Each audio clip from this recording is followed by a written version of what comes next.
Third and final race here at Cadwell Park is about to get underway for the BRSCC Mazda Super Series, and Brian Chandler is back on pole position. But he does have some competition with Jack Sycamore, who we all know is from the Super Cups, is coming to do a guest round this weekend. He's going to be starting right behind him on row 2 in third position. Now Jack went from the back of the grid to third in the last race, so it's going to be a very interesting one to watch. So Andy, I'm going to hand it straight over to you to get us through all of that action. Yeah, thanks Lindsay. Well, let's see if Brian Chandler can get another race victory here. He will start on pole position by virtue of his win earlier on this morning. Joe Marshall-Burks alongside, ahead of Jack Sycamore, looking to make good on his good track position now, and Alex Miller. Then Simon Fleet, Matt Pickford, Jake Swan-Dixon and Clyde Powells, with Xavier Brook, Liz Walton and Nick Dunn back out there. Hopefully got the problems resolved from race 2, and we'll keep an eye on the red number 58 car as it tries to come through from the back of the pack. So, for the final time this weekend then in the Mazda MX-5 Super Series, we are away and racing. Nice start made by Brian Chandler, as you'd expect from pole position. Matt Pickford's in the pit lane exit there as he goes around the outside of a slow starting Alex Miller. Simon Fleet went on the inside of him as well. We're on board with Matt Pickford now, who's made that stick nicely, so a place gain. Nick Dunn there, you can see the red car has already passed 3 cars, and we're not even out of the first couple of corners yet, but it's a clean start. They're all safely through the first couple of turns, and out in front it's Chandler from Sycamore. So now we really will get to see what sort of pace Jack Sycamore has got. Joe Marshall-Burks looks to be in third position then, that's already changed around from their starting positions. Yeah, Clyde Powell's had a good start too. He's leapt ahead of Xavier Brook and Jake Swan-Dixon onto the brakes then. Through Park Corner for the first time, Simon Fleet fourth, Matt Pickford fifth, and then side by side between Alex Miller and Nick Dunn remarkably for sixth. So Nick Dunn from 11th on the grid, already trying to go around the outside of Alex Miller here. This is brave stuff.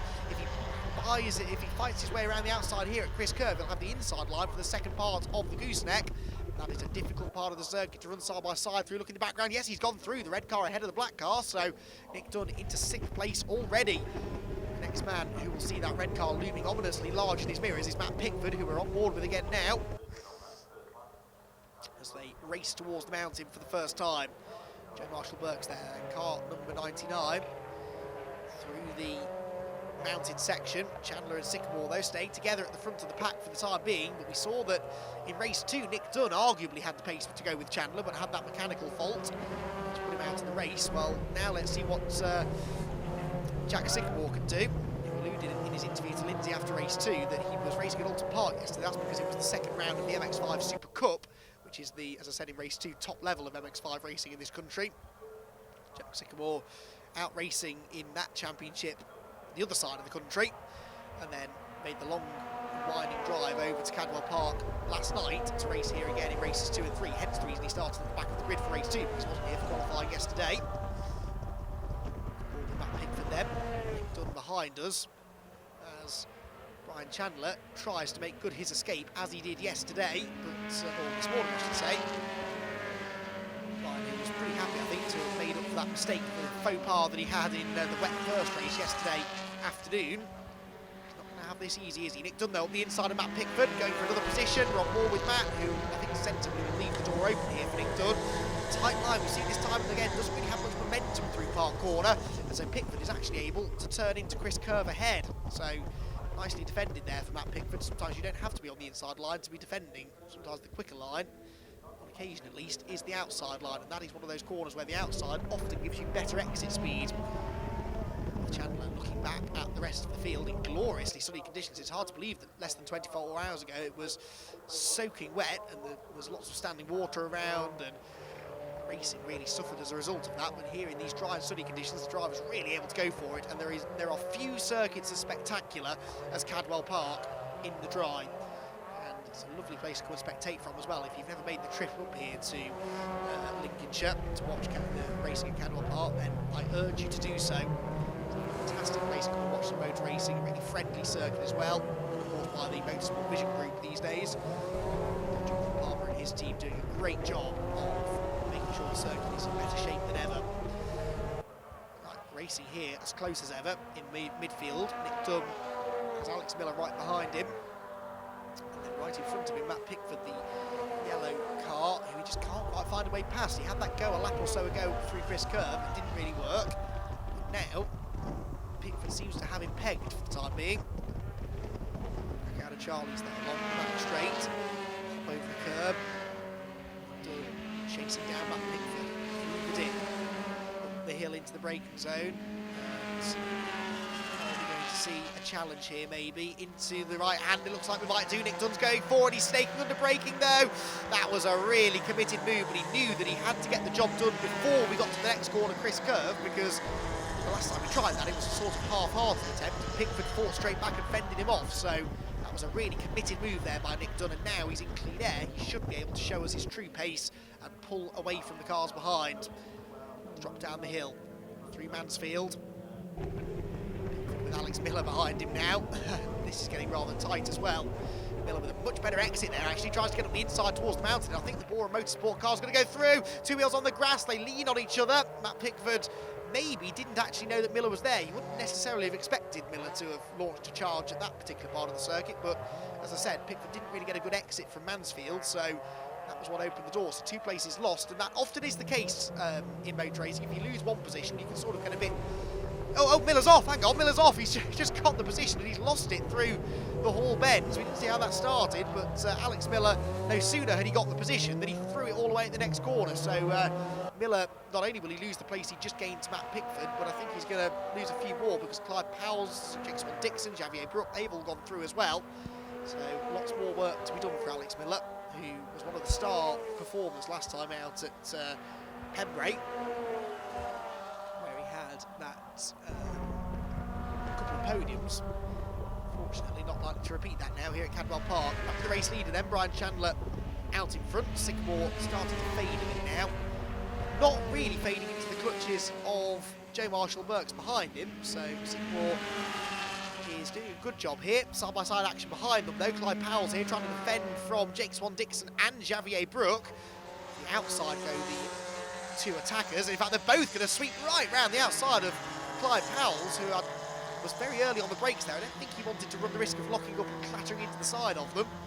So he's gone through, and well, they're both gone through, in fact. And Clive Powell's in his frustration, I think, just clouted one of those floppy markers at the apex of the gooseneck. I was about to make the point that Clive Powell's had finished behind Jake Swan-Dixon in both of the races so far. He did split these two in the previous race though. Javier Brook was behind him while Swan-Dixon was in front of him. Now they're both ahead of him again. Brook looks anxious to get past Swan-Dixon here, doesn't he? He's a bit sideways as he goes through the mountain. Back through the Hall bends once again. Right, back with Brian Chandler now, the race leader. In second place, Jack Sycamore, being warned for exceeding track limits, by the way, is Jack Sycamore. So needs to be careful. If he keeps doing that, he will be given a 5-second time penalty, and then it can go up to 10, then 15, and if you keep doing it, they can exclude you from the race altogether. In fairness, that's not something I've ever seen happen, but it is in the regulations, the Motorsport UK regulations, that can happen, especially when we're at these MX-5 circuits where track limits are so hotly policed. So Jack Sycamore in second position will have to be careful now not to run wide over the white lines. Exceeding track limits is defined as putting any one wheel over a white line. The only exception to the rule is that you're allowed to use the curb. You can't go over the edge of the curb, back edge of the curb onto the grass. If you do that, you'll be exceeding track limits. The marshals will report it back to race control, and they keep a tally. The more reports they get of certain drivers getting warned, the more likelihood there is that that driver will be penalised. In certain parts of the circuit there are cameras as well that take a picture of you automatically when you trigger a pressure pad sensor, and then when you try and argue with the clerk of the course that you didn't exceed the track limits, there's photographic evidence that yes you did. Got a glimpse there of Nick Dunn, who I think have got past Simon Fleet. That's another place gain now for Nick, and he's charged through from the back of the field. Matt Pickford is next target then. There, Jake Swan-Dixon now starting to get away from Javier Brook, who's falling back into the clutches of Clive Powell. So these little battles starting to evolve now as the race goes on. Certain drivers coming on strong in the second half of the race. Oh, Brook somehow hangs on to the mother and father of all slides through the mountain there. That was a really good piece of car control. And what's more, he's going to hold on to the place as well. Clive Powell's couldn't quite take advantage of that, and look who's joining in the fun now as well. Javier Brook's Bora Motorsport teammate Alex Miller. So Miller recovering after his own spin at the Hall bends a few laps ago. He's now onto the tail of this little, this pair I suppose now. They've allowed Jake Swan-Dixon to escape, but Alex Miller, sorry. He's going to try and pick his way through them now. Across the start-finish line we go. We're into the second half of the race just about now. And Miller weaving this way and that, gets to the inside towards the first corner, but you don't really do much braking for that first turn. So really it wasn't sensible to try and form a serious attack there. Back with the race leader, Brian Chandler. There in the background is Jack Sycamore, starting third. Running second at the moment, back with his battler. This is the best battle on the track at the moment, and Alex Miller trying to get up the inside of Clive Powles, who tried to close the door, but Miller was already up the inside. They made a bit of contact, there was a bit of tyre smoke, and Miller is going to go through, I think, on the inside line. Yes, he is. Alex Miller up a position, Clive Powles down one. That was a really, really close moment there between the two of them. You don't want to be making contact in that part of the circuit. Through the gooseneck down into Mansfield comes the Matt Pickford and Nick Dunn scrap that's going on just up the road from that little trio. Nick Dunn continuing his charge now towards the front. He's not going to get right to the front, I don't think, but he is going to have a look at the inside of Pickford into the mountain and locks up the brake, but he's going to go through, kicks up a bit of the dirt, and yeah, now gesticulates to Matt Pickford that they need to work together rather than fight each other to try and get after the cars in front. But there's quite a gap now to the next group, so I'm not convinced he's going to be able to catch the podium runners before the end of the race. No, he's up another position there, so that was nicely done. Number 58 car, he too though is being warned about track limits. So is Alex Miller. So the track limits police, well and truly on their toes today.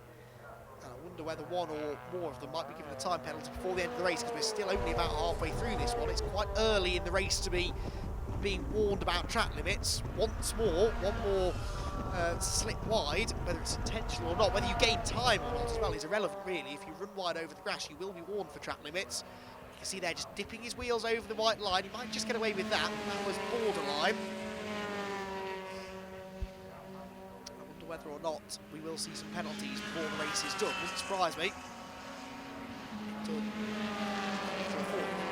a bit further down the order than he ought to be anyway, after having started from the back after that non-finish previously. So back through the gooseneck they're about to go. We're on board with Matt Pickford, who's just behind Nick Dunn. It's Nick's first appearance in the series this year as well. He has appeared in the MX-5 Super Series in the past, but again, possibly shaking down a new car here. Is a welcome addition to the championship this weekend. Hopefully we'll see him back out in the future, because he's clearly fairly competitive in this Super Series environment, and again uses lots of curb. Maybe he wasn't gesticulating at Matt Pickford, maybe he was waving to his adoring fans at the side of the track going through the mountain section, because he waves again then, and Matt Pickford's probably not even close enough to see him now. Rather enjoying himself out there then in this final race, and why not, because he's waving again now. What's he pointing at, I wonder? This is intriguing me now. Hickton, he's gaining all these positions, but maybe he's trying to gesticulate to race control that there's something on the track and they need to throw a safety car, because a safety car would play right into his hands now. It would close him right up to the leaders. He's certainly trying to notify somebody of something, and I'm not entirely sure what. Either that, he was just waving to our cameras, in which case, hello Nick, we're enjoying your work out there today. Out of Charlie's, back down the hill, through the dip on Park Straight, up the other side. As I said, unlikely now to catch the cars in front, but certainly if we were to get a safety car, that, as I said, would allow him maybe to challenge for the top 2 or 3 finish, but it's a slightly remote chance now, I think, of that happening. People starting to spread themselves out into the final third of this final race of the weekend, round 9 of the MX-5 Super Series. Brian Chandler out in front, increasingly likely to take home a race victory here. Oh, well, now that, if that's not exceeding track limits, I don't know what is. So Nick Dunn, whatever is distracting him, I think he needs to try and put it out of his mind, because he's just run wide again, and I wouldn't be surprised if that leads to... He's still waving. What is he waving at as he comes through the mountain? This is bizarre, but yeah, that latest run wide there coming through Mansfield is exactly the kind of thing that can get you in hot water for track limits. Right, back for second place now. Jack Sycamore ahead of Joe Marshall-Burks, who's rallying back towards him now. Through the first couple of corners. And Jack Sycamore has been given a 5-second time penalty for exceeding the track limits. So too has Nick Dunn. So two drivers being given 5-second time penalties. And, well, that's not a huge surprise in the case of Nick Dunn. We haven't seen Jack Sycamore exceeding track limits, but all of that means that whilst he's ahead of Joe Marshall-Burks on the road, this man, Joe Marshall-Burks, in 99, is actually second place now on corrected times. We still have another few laps of this race to go, so Sycamore and the rest of them need to be really careful here. If they keep on doing it, that time penalty will go up and up and up. So then eventually they can disqualify. He was getting a bit ragged there, is Sycamore, through the gooseneck.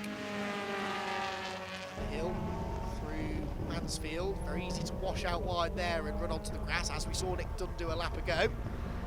Trio keeping it nice and clean. In fairness here, Brian Chandler is not racing away from those two, is he? They're keeping pace with him more or less now through the middle portion of the race.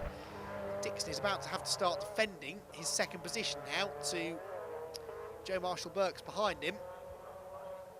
99 car, looming ever larger in his mirrors. Sycamore may not know either about this time penalty, so he's going to defend this second place for all he's worth, whilst also trying to chase down the race leader if at all possible. It's probably in that pursuit of Brian Chandler, the race leader, that he has dipped his wheels the wrong side of the white line once too often. Flirted with it there as he came out to the final turn. Across the start-finish line once again. There is the notification, that's the penalty board going out, telling them about the time penalties that have been accrued. Just the 5 seconds for now, but if they keep doing it, they'll add more time, 10 and then 15 seconds potentially. Joe Marshall-Burks, though, I think is actually Jack Sycamore's biggest worry right now, because he is closing in for second position here. Sycamore will have more than likely seen that penalty board there as he came through, so he'll know about the penalty now.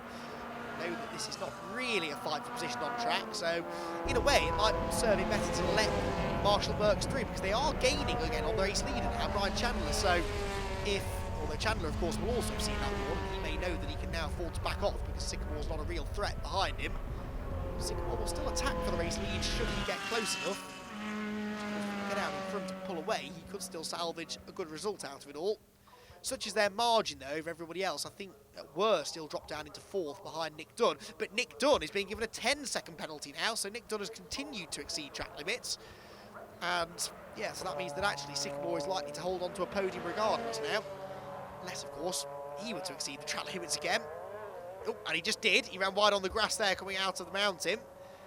Didn't gain himself a huge amount of time there. It's not really part of the circuit you want to be running onto the grass through, but needs to be careful, does Jack. Otherwise this trip over to Cadwell Park will not have really been worth it, because he should have had a second place in this race, but that looks increasingly less likely to happen now, because Joe Marshall-Burks is less than a second behind him on the road, which means that with that time penalty added on, Sycamore is going to drop behind him now, fairly significantly as well. With Chandler the race leader. Alex Miller, by the way, has also had that time penalty increased to 10 seconds now. So the three drivers still being warned about halfway through this race by track limits haven't really adhered to, apart from Jack Sycamore. Sycamore has been fairly neat and tidy in the time that we've seen him. Mark Cornlow is now having to think about driving defensively, which is not what he wants to do, because as soon as you start driving defensively, you drive slower. The defensive lines are not the quickest lines around the circuit. This man, Brian Chandler, will therefore start to be able to pull away again, which already he has on this lap, I'd say, to the eye. Through the gooseneck, down the hill. Marshall-Burks sideways, has a look to the inside. Miller defends the middle ground, brakes as late as he dares. Is he going to get the car stopped? He's a bit sideways though, and Marshall-Burks is going to try and get up the inside, is he? No, still can't quite do it, I don't think. But Sycamore really is having to defend now. Back from Chandler, we get a great view of the dicing pair of cars behind. Sycamore could do without this really, especially with this track limits penalty looming over him. The more pressure you're under, the more likely you are to make a mistake and slip wide again.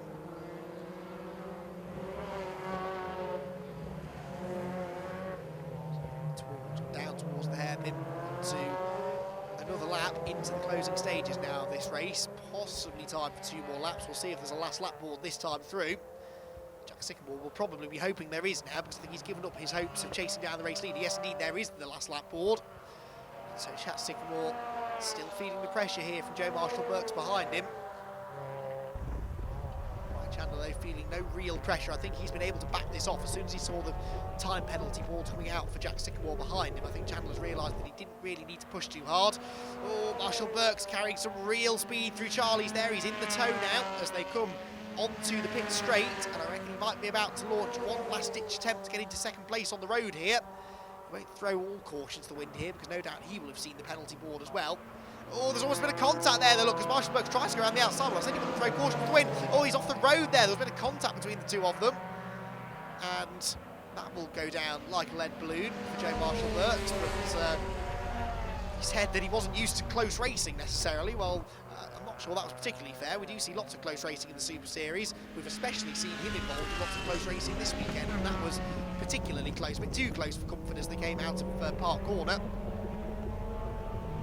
Chandler, though, once again avoiding all of the potential drama, because he is well on his way now to victory number 5 of the season in the MX-5 Super Series. We don't yet know how many more races Brian will do in this series. Could see him out there supporting the MX-5 Super Series in its second year, of course, but we would imagine at some point we'll see him in this car out in the MX-5 Super Cup this year, which is certainly what we hope.